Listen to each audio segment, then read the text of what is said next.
Hello दोस्तों, एक बार फिर से आप सभी लोगों को मेरा प्यार भरा जय मसीह की। सो आप सब लोग कैसे हैं? मैं आशा करती हूँ कि आप सब लोग अच्छे होंगे।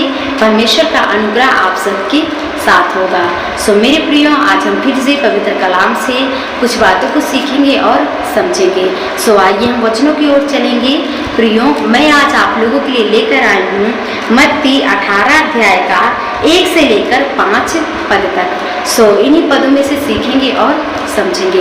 प्रियो, हेडिंग कुछ इस प्रकार से है, स्वर्ग के राज में बड़ा कौन। सो वचनों के द्वारा सीखेंगे कि स्वर्ग के राज में बड़ा कौन है और कैसे लोग स्वर्ग के राज में प्रवेश करेंगे। सो वचनों को पढ़ेंगे इस प्रकार से। प्रियो, उस घड़ी चेले यीशु के पास आकर पूछने लगे, स्वर्ग के राज में बड़ा कौन है। Hallelujah, hallelujah. मेरे प्रियो, ये बात उस समय की है जब प्रभु यीशु मसीह के चेले आते हैं और प्रभु यीशु मसीह से पूछते हैं कि हे स्वामी, स्वर्ग के राज में बड़ा कौन है। मेरे प्रियो, इस वचन से हमें यह सीख मिलती है कि हम भी प्रभु यीशु मसीह के चेले हैं, हम भी प्रभु यीशु मसीह के दास दासी हैं, प्रभु यीशु मसीह के संतान हैं। जिस प्रकार प्रभु यीशु मसीह के चेले लोग प्रभु यीशु मसीह से सवाल जवाब करते हैं, उसी प्रकार हम भी प्रभु यीशु मसीह से सवाल करें। हम प्रभु यीशु मसीह के वचन को जैसे पढ़ते हैं, जो हमें समझ में नहीं आ रहा, उसका अर्थ हम नहीं निकाल पा रहे हैं कि इसका मतलब क्या है, ये वचन मेरे विषय में क्या कहता है। जो वचन हमें समझ में न आए, हम प्रार्थना के द्वारा प्रभु यीशु मसीह से पूछ सकते हैं। जब हम प्रार्थना करेंगे कि प्रभु आप मुझे सिखाइए, इसका अर्थ क्या है, ये वचन मेरे लिए क्या कह रहा है। मेरे प्रियो, जब हम दिल से प्रार्थना करेंगे तो प्रभु यीशु मसीह हमारे मन में डालेगा उसका अर्थ, हमें बुद्धि देगा, समझ देगा कि हम उसके अर्थ को निकाल सकेंगे।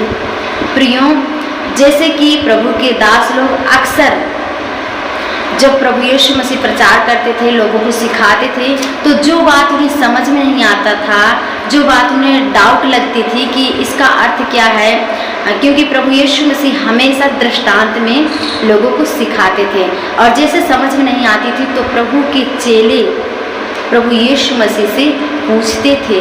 मेरे प्रियो, उस समय प्रभु यीशु मसीह से वो डायरेक्ट बात करके पूछते थे। हम लोग प्रभु यीशु मसीह से प्रार्थना के द्वारा पूछ सकते हैं, प्रार्थना के द्वारा सीख सकते हैं। जब हम प्रार्थना के द्वारा प्रभु यीशु मसीह से सीखेंगे तो परमेश्वर हमें सिखाएगा। प्रियो, फिर इस प्रकार से है, इस पर उसने एक बालक को पास बुलाकर उनके बीच में खड़ा किया और कहा, मैं तुमसे सच कहता हूँ कि जब तक तुम ना फिरो और बालकों के समान ना बनो, तुम स्वर्ग के राज में प्रवेश करने नहीं पाओगे। Hallelujah, hallelujah. और मेरे प्रियो, फिर प्रभु यीशु मसीह उनके सवाल का जवाब देते हैं।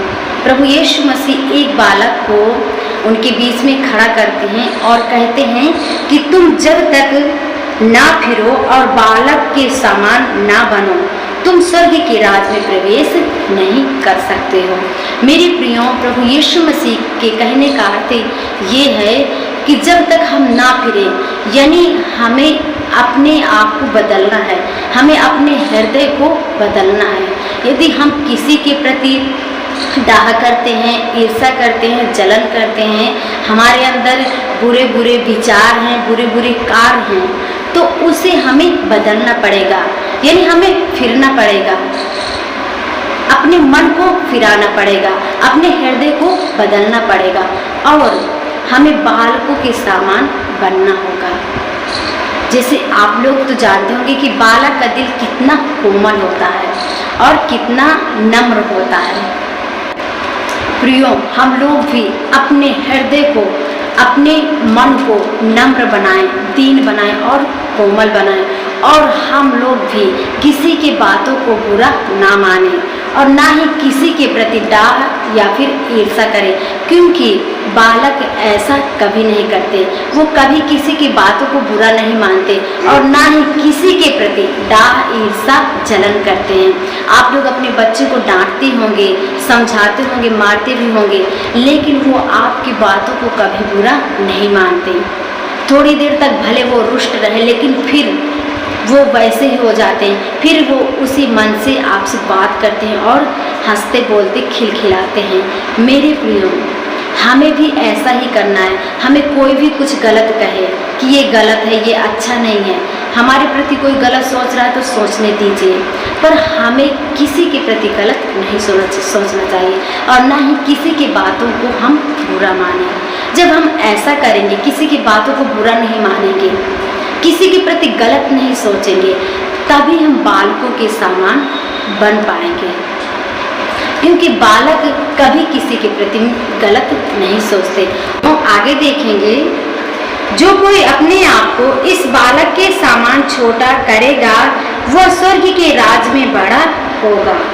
Hallelujah, hallelujah. और मेरे प्रियो, फिर प्रभु यीशु मसीह अपने चेलों लोगों से कहते हैं कि जो कोई अपने आप को इस बालक के समान छोटा करेगा वह स्वर्ग के राज्य में बड़ा होगा। प्रियो, आप लोग अक्सर देखे होंगे कि बालक वो अपने आप को कभी बड़ा नहीं कहता, क्योंकि वो बालक है और बालक को जिस जगह झुकाया जाएगा वो उसी जगह झुक जाता है। वो हर एक बातों को मानता है और हर एक बातों को सुनता है और वो सबका कहना भी मान लेता है। वो ये सोचता है कि मैं एक बालक हूँ और वो कभी ये नहीं सोचता कि मैं बड़ा हूँ। मेरे प्रियो, हम लोगों को भी हर एक जगह झुकना चाहिए। यदि हमें कोई कुछ कहता है, कार्य सौंपता है, तो हम उस कार्य को करें। हम अपने आप को बड़ा नहीं परंतु छोटा जताएं और हम अपने आप को कभी ये ना कहें कि हम बहुत बुद्धिमान हैं, ज्ञानवान हैं, समझदार हैं। उस पास्टर जी से या उस मैडम जी से, उस सर से मैं बुद्धिमान हूँ, समझदार हूँ। हमें ऐसा नहीं करना, हमें अपनी बड़ाई नहीं करना, क्योंकि बालक कभी ऐसा नहीं करता। मेरे प्रियो, जब हम अपनी बड़ाई नहीं करेंगे और हर एक जगह झुकेंगे, बालक की समान जब हमारी सोच होगी, तब हम स्वर्ग के राज में बड़े होंगे।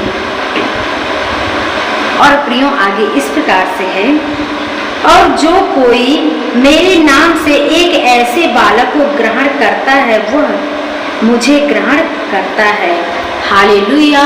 और मेरे प्रियो, फिर प्रभु यीशु मसीह कहते हैं कि जो कोई मेरे नाम से इस बालक को ग्रहण करता है वह मुझे ग्रहण करता है। मेरे प्रियो, यदि हमारी सोच बालकों की जैसे है, हमारा दिमाग बालकों के जैसा, हमारा मन बालकों के जैसा है, जब हम बालकों की सोच को अपने अंदर ग्रहण कर लेते हैं, तब हम प्रभु यीशु मसीह को ग्रहण करते हैं। मेरे प्रियो, हमें यदि स्वर्ग के राज्य में बड़ा होना है तो बालकों जैसा हमें लोगों से बर्ताव करना है। प्रियो, मुझे आशा है कि इस वचन का प्रकाशन आप सबको मिला होगा। परमेश्वर आप सबको आशीष दे। God bless you.